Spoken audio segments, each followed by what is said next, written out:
Good afternoon, everybody, and welcome back to another installment of Scout Selections here for Tuesday, September 24th. Before we get into today's play of the day, we'll quickly recap what happened yesterday. Unfortunately, we picked up a loss with the Bears and Redskins first half under 20.5, as that ended up totaling, I don't even remember, I believe it was 31 or so. It ended up going way over, but I actually thought the under was the right side in that. You pretty much had the Redskins gift away a pick six and a fumble inside their 15-yard line, which set up 14 free points. That game was 7-0 at the end of the first quarter, and then the Redskins kept turning it over, and Case Keenum finished the game with 5 turnovers. Chicago's offense looked pretty good, but overall, still, I don't know. A part of me just feels like the game had no pace, and then Keenum kept turning the ball over. And I think if they just did a better job of keeping the ball in their possession, the game would have gone under. But either or, we'll take the loss. It is what it is. And we're going to be transitioning back to baseball here on Tuesday for a matchup between the Chicago Cubs and the Pittsburgh Pirates. I know at first glance people might say the Cubs, but they've been terrible. They've lost 6 straight. And the answer is that is true, but the Pirates have lost 9 straight. So the Pirates are definitely in worse form than the Cubs. I know that the Cubs have lost, they've kind of blown their playoff chances, but yet they also played against the division champions in the St. Louis Cardinals. So I'll give them a bit of a pass. How's it going, everybody? How's it going, Terry? How's it going, Paul? How's it going, KJ? Thanks for joining us. I'll get into the Brewers game in a bit, KJ, but in terms of that, I'll give that out after the play of the day. In terms of the play of the day, we're actually going to be taking the Cubs on the first 5 innings team total, which is available at over 2.5 at plus 105. Even though the Cubs have been struggling lately, their offense actually hasn't been that bad. Against the Cardinals, it struggled a little bit, but overall, they scored at least 5 runs in 2 of those 4 games. Plus, the last time they played the Pirates, I know it was at home, they scored 14 runs in each of the 3 games. And the Pirates have actually given up at least 3 runs in the first 5 innings in 7 of their last 9 games. On the mound, you have Keller pitching for the Pirates, and we actually faded him in his last start and got the win with the Mariners team total over. But if you look at Keller's stats, in night games, he's got a 7.74 ERA. At home, he's got a 4.5 ERA with an 0-2 record. Post All-Star break, he's got a 1-4 record with a 6.68 ERA. And his numbers against the Cubs, he is 0-1 with a 14.46 ERA. And the Cubs batters are batting .368 against them. I'm more that those stats aren't fully indicative of how badly the Cubs should destroy him, because of the fact that Javi Baez is not going to be in the lineup, and he was in the lineup for the first meeting between Keller and this team. But if the Cubs have already released their lineup. You got Rizzo, Castellanos, Zobrist, Schwarber, Contreras, Happ, Hayward. They got a new shortstop in Nico Horner, and you also got Kyle Hendricks.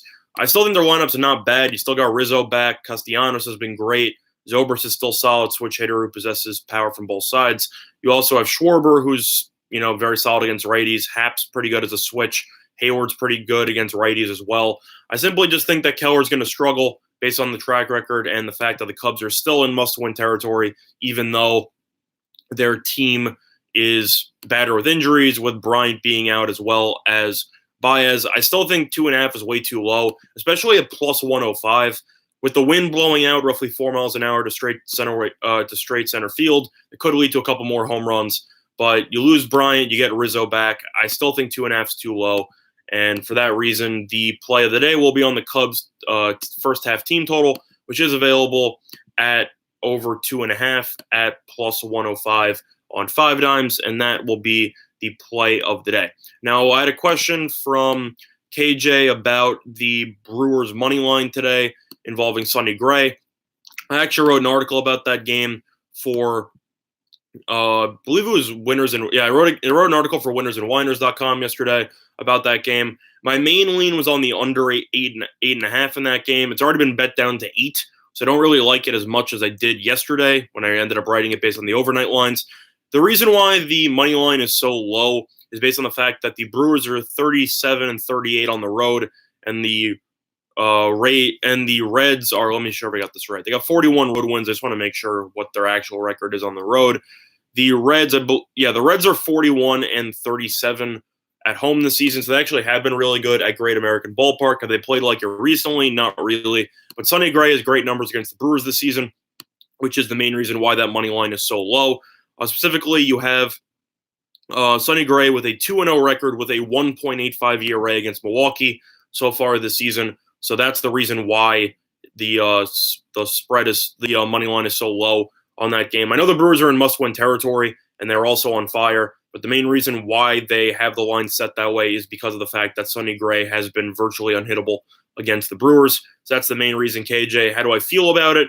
I would still take the Brewers, as all you have to do is just try to get through the first 5. I know that Gray will probably have a 1-run lead, maybe worst case scenario, going into the 6th inning, as Hauser's also been pretty good for the Brewers so far this season. But the Brewers bullpen's been great lately. The Reds bullpen has been okay so far during the season, but Iglesias hasn't been great lately. Garrett's been okay, but he's kind of a hit or miss. So for me, I would lean to the Brewers, as the Brewers simply need the win. They're not even the fact of making the playoffs because the Cubs keep falling apart, but they're actually tied with the Nationals for first place in the wild card race. Actually, I believe it's second place now because the Nationals won yesterday and the Brewers did not play. So I believe that they're still fighting for the first spot in the wild card game, which is huge because of the fact that they want home field advantage for that wild card game. So the Brewers definitely are motivated for it. The Reds shouldn't really care. But in terms of Sonny Gray, I wouldn't take the first 5 in this game. But I think definitely if you compare the bullpens right now as well as the form of the team, I'd have to lean to the Brewers on the full game. So for me, that's my 2 cents on that one. In terms of the other games, looking at the card today, I would lean to the Yankees and the Rays over with Montgomery versus Chirinos. Montgomery was awful against the Blue Jays. He's got an ERA over 12 so far this season. Chirinos is going to be an opener to McKay, according to projections. McKay, I'm not a big fan of. I've told you in the past. It is available at 9.5 or even 9 at BetOnline at -120. The Rays lineup performed pretty well against the Red Sox over the past couple of days, and the Yankees lineup is always a threat to go for at least 5 or 6 runs in any game. So for me, I'll lean to the over 9 on that one.